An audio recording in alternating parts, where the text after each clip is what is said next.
Screen पर देख सकते हो कि section 10(2) of the act provides. Act का मतलब है कि इनकम टैक्स एक्ट। कहीं भी अगर एक्ट का मतलब आप देखते हो खाली एक्ट लिखा हुआ है तो उसका मतलब होगा इनकम टैक्स एक्ट 1961। तो section 10(2) of income tax act provides that any amount received by the member of HUF from the income of the family, then it will be exempted from the tax because it has already been taxed under HUF। तो मैंने आपको पहले ही बताया कि उसका tax पहले ही पे किया जा चुका है, तो आपको दोबारा टैक्स देने की ज़रूरत नहीं है। HUF का कंसेप्ट क्या होता है कि पूरे फैमिली मेंबर मिलकर ही बिजनेस करते हो, जो सबसे मेन बंदा रहता है उसको आप कर्ता कहते हो। जैसे कहते हैं ना कि यही है कर्ता, यही है धर्ता। तो कर्ता मीन्स सबसे मोस्ट इम्पॉर्टेंट पावरफुल आदमी जिसके कंट्रोल में पूरा बिजनेस रहता है, फैमिली का पूरा बिजनेस। अगर उस बिजनेस से कोई इनकम होती है और उस किसी बंदे को मिलती है वो इनकम, तो उस बंदे की इनकम पे आपको इनकम टैक्स नहीं देना पड़ेगा। ये है income tax act section 10 subsection 2। तो अब अगला सेक्शन आता है section 10(2)(a), share of income of the partner. अगर कोई बंदा पार्टनर है किसी पार्टनरशिप फर्म का, तो उसके हिस्से का जो प्रॉफिट है, क्या होता है इनकम टैक्स पार्टनरशिप में क्या होता है कि जो इनकम होती है वो डिस्ट्रीब्यूट हो जाती है पार्टनर्स में।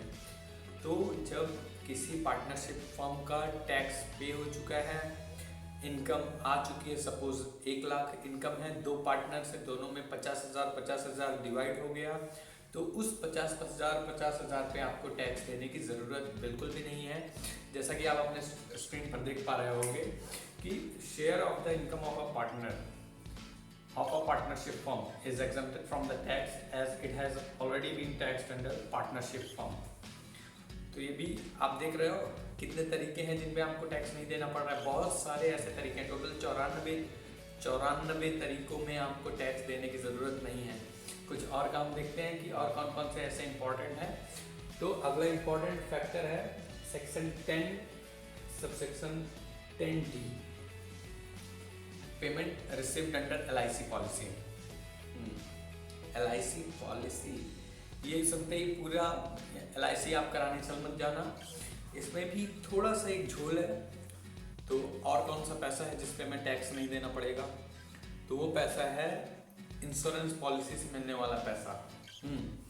सेक्शन 10(d) हमें बताता है कि आपको कोई भी पैसा मिलता है इंश्योरेंस पॉलिसी से, चाहे आपको बोनस ही क्यों ना मिला हो, वो टैक्स फ्री रहेगा। बस आपको 4 बातों का ध्यान रखना है। 4 एक्सेप्शंस हैं जिनका ध्यान रखना है। उन केस में आपको पैसा नहीं मिलेगा, बाकी सभी केस में मिलेगा। वो एक्सेप्शन मैं बताता हूँ आपको। पहला ये है कि अगर आपने सेक्शन 10 के D सब सेक्शन 3 से पहले से ही छूट हासिल की हुई है, तब आपको पैसा नहीं मिलेगा। मीन्स आपको टैक्स पे करना पड़ेगा, आपको कोई भी छूट नहीं मिलेगी। या फिर आपने की मैन इंश्योरेंस करवाया है। की मैन इंश्योरेंस की वैसे कोई डेफिनेशन नहीं है, किसी भी बुक में किसी भी एक्ट में डेफिनेशन उसकी नहीं दी गई है, लेकिन की मैन इंश्योरेंस होता है मीन्स की पर्सन जो होता है बिजनेस का, उसका इंश्योरेंस, इसको कहोगे की मैन इंश्योरेंस। तो की मैन इंश्योरेंस अगर आप करवाते हो, उससे आपको पैसे मिलते हैं, तो वो पैसे आपको टैक्सेबल है, टैक्स फ्री नहीं है। तीसरा क्या केस है? तीसरा ये केस है कि अगर आपने कोई भी पॉलिसी 1 अप्रैल 2003 के बाद ली हुई है, या 31 मार्च 2012 के पहले, मतलब समझो कि 1 अप्रैल 2003 के बाद 31 मार्च 2012 के पहले, इन दोनों के बीच में अगर आपने इंश्योरेंस पॉलिसी ली है, तो उसमें भी आपको टैक्स पे छूट नहीं मिलेगी। कब नहीं मिलेगी? अगर आपका प्रीमियम, सपोज आप 100 रुपये का टोटल आपका इंश्योरेंस वैल्यू है और आपने किसी भी 1 साल का आपका प्रीमियम 20% मीन्स 100 रुपये की पॉलिसी पे 20% मीन्स 20 रुपीज़ से ऊपर पूरे साल का प्रीमियम गया है। अगर आप पर मंथ 2 रुपये दे रहे हो, पूरे साल का प्रीमियम 2 करके 20 रुपये को क्रॉस कर जाता है। 12 महीने में आपको 2400 रुपये पे करने पड़ेंगे। अगर इंश्योरेंस की पॉलिसी का वैल्यू अमाउंट 100 रुपये है, तो अगर आपका टोटल प्रीमियम वैल्यू पूरे साल का 20% ऑफ द टोटल वैल्यू से इंक्रीज कर जाता है, तो भी आपको टैक्स पे रियायत बिल्कुल नहीं मिलेगी। अगर उससे कम है मीन्स 20% से कम है तो आपको मिलेगी। और एक चौथा एक्सेप्शन क्या है, इंश्योरेंस पॉलिसी में आने वाला जो भी पैसा है सब पे हमको छूट मिलने वाली है। वो चौथा कौन सा ऐसा केस है जिसपे हमें पैसे नहीं मिलने वाले हैं? चौथा केस वो है कि अगर any sum including the sum allocated by the way of bonus received under insurance policy issued after 1st April 2013 for the insurance of any person who is a person with a disability or a person with a severe disability as referred in section 80U, or a person suffering from disease or ailment as specified in the rule made in under section 80DDB will be exempted from tax if premium amount of that policy do not exceed the 15% of the total sum insured. Note, if money is received by the death of the person, then the point number 3 and 4 is not applicable.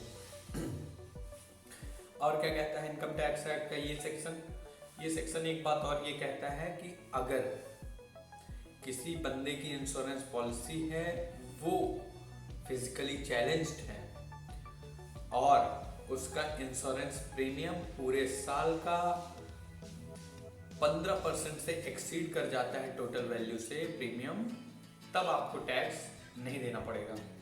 मतलब आप समझ रहे हो कि total value है suppose 100 रुपये, ऐसे case में अगर यहाँ पे डिसेबल पर्सन का जो इंश्योरेंस हुआ है इसके केस में अगर 15% से भी इंक्रीज कर जा रहा है, मीन्स यहाँ पर टोटल 20% की छूट नहीं है, अगर 15% भी टोटल इंश्योरेंस का अमाउंट जो है उसका 15% भी अगर प्रीमियम का अमाउंट हो जा रहा है पूरे साल का मिला करके, तो टैक्स यहाँ पर उनको बचत नहीं मिलेगी।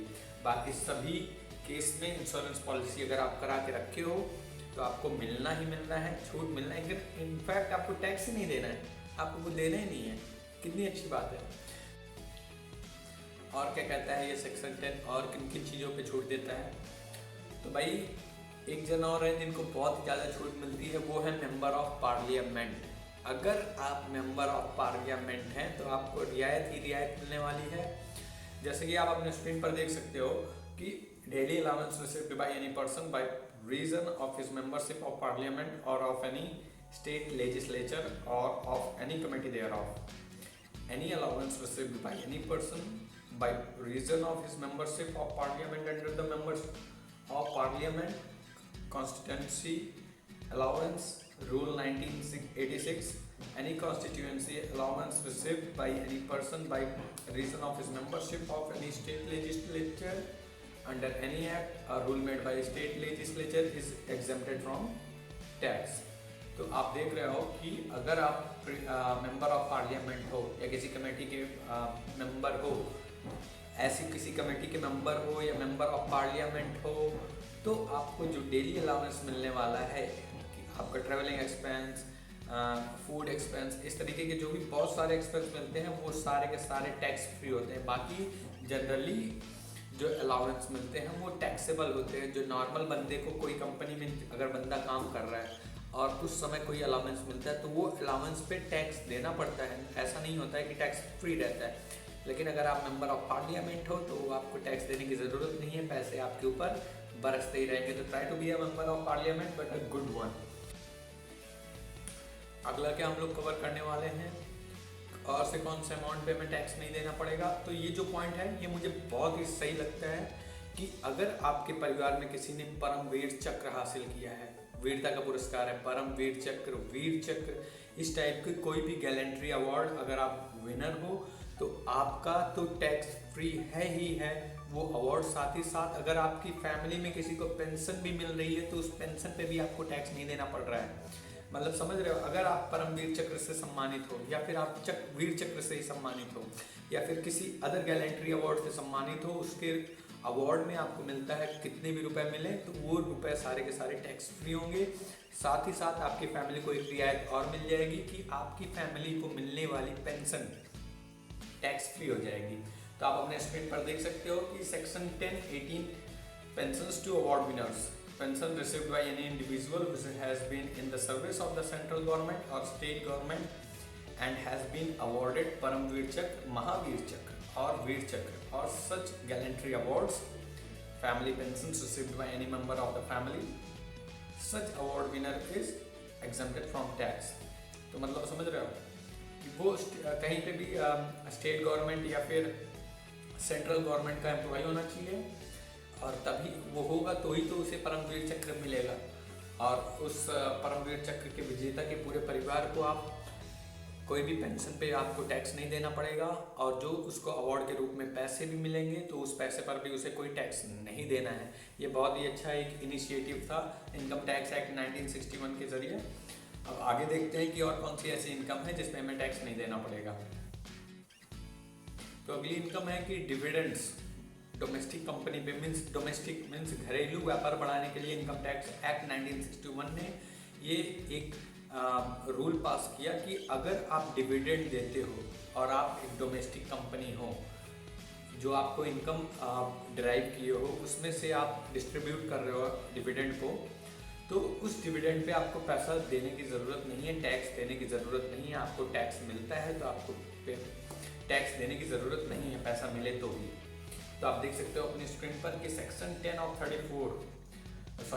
10 subsection 34 income from dividends referred in section 1150 any income by way of dividends received from domestic company as per section 222 a domestic company means an Indian company or any other company which in respect of its income liable to tax under this act has made the prescribed arrangement for the declaration of payment within India of the dividends payable out of such income including dividends on preference share। तो ये घरेलू व्यापार बढ़ाने के लिए एक domestic company मतलब वो कंपनी जिसमें ना कोई एक्सपोर्ट हो रहा है ना कोई इंपोर्ट हो रहा है, पूरा व्यापार पूरे देश के अंदर ही हो रहा है। तो ऐसी डोमेस्टिक कंपनियों में जब डिविडेंड होता है, डिक्लेयर होता है, तो उस पर आपको टैक्स देने की बिल्कुल भी ज़रूरत नहीं है। तो ये बहुत बढ़िया इनिशिएटिव है। देखते हैं और क्या क्या इनिशिएटिव लिया है इनकम टैक्स एक्ट ने। अगला पॉइंट ये है कि equity oriented mutual fund. Equity oriented mutual fund के किसी यूनिट से अगर आपको कोई लॉन्ग टर्म कैपिटल गेन हो रहा है या फिर आपको इक्विटी शेयर्स के ट्रांसफ़र की वजह से कोई लॉन्ग टर्म कैपिटल गेन हो रहा है तो उस गेन पे आपको टैक्स देने की ज़रूरत नहीं है। तो सेक्शन कौन सा सेक्शन ये बात करता है? ये बात करता है सेक्शन 1038, जिसमें आप देख सकते हो कि long term on transfer of equity shares unit chargeable to STT, long term capital gains arising on transfer of equity shares or units of equity oriented mutual fund is not chargeable to tax from assessment year 2005-6 if transaction is covered by security transaction tax। अगर security transaction tax पे किया गया है, security transaction tax पे किया गया है और उसके बाद अगर आप म्यूचुअल फंड के इक्विटी मोड से आपको कोई इनकम होती है या फिर कोई ट्रांसफ़र करने से इक्विटी शेयर्स के आपको कोई लॉन्ग टर्म कैपिटल गेन होता है, तो such gain will be exempted from tax according to the 1038 section of income tax act 1961। तो आप देख सकते हो कौन कौन से ऐसे म्यूचुअल फंड हैं। तो देखो, mutual fund as defined under section 1023D means इस सेक्शन के अनुसार जो म्यूचुअल फंड की डिफिनेशन है वो सारे म्यूचुअल फंड्स, और that is mutual funds registered under SEBI's act means जो भी सेबी एक्ट के अंडर में रजिस्टर्ड हुए हैं म्यूचुअल फंड, उन पे plus mutual fund setup by public sector bank, किसी पब्लिक सेक्टर बैंक का जो म्यूचुअल फंड है या फिर पब्लिक फाइनेंशियल इंस्टीट्यूशन का जो म्यूचुअल फंड है, authorized by the RBI and subject to such conditions as central government may be notified in the official gazette specified in this behalf। तो इस टाइप के जो भी म्यूचुअल फंड हैं सारे के सारे पे आपको टैक्स देने की ज़रूरत नहीं है। तो आप देख सकते हो कि कितने तरीके सरकार ने टोटल 94 तरीके हमें बताए हैं कि अगर आप इस तरीके से इनकम करते हो तो आपको 1% का भी टैक्स देने की कोई ज़रूरत नहीं है। तो आप सिर्फ सरकार को कोसना बंद करो, पढ़ाई करते रहो। ये रूल्स के बारे में आपको पता रहेंगे तो आप सरकार से खुश होगे कि अरे यार सरकार ने तो ये भी किया हुआ है हमारे लिए। तो सोचो 94 टोटल इनकम है, मैंने कुछ कवर किया, बाकी मैं बाद में कवर करूँगा। अगर आपको किसी भी तरीके का आपका बिजनेस है, कोई अदर इनकम है, तो आप मुझे इस कमेंट बॉक्स में लिख के बता सकते हो कि मेरी ये इनकम है, क्या ये मेरा टैक्स फ्री होगी या फिर ये टैक्सेबल इनकम है। तो अगर आप इसी तरीके से वीडियो और भी देखना चाहते हैं अपने अकाउंट्स, अपनी लाइफ, अपनी बिजनेस, अपने प्रोफेशन से रिलेटेड, तो प्लीज़ हमारे चैनल को सब्सक्राइब करना बिल्कुल मत भूलना। और वीडियो पसंद आया हो तो ये वाला बटन दबाना, ये वाला तो दबाना ही नहीं है, ये कभी नहीं दबाना है, ठीक है। ये वाला जो दिया है वो गलत है, हमेशा ऐसे दबाना है, ठीक है। तो keep learning, keep growing, bye bye.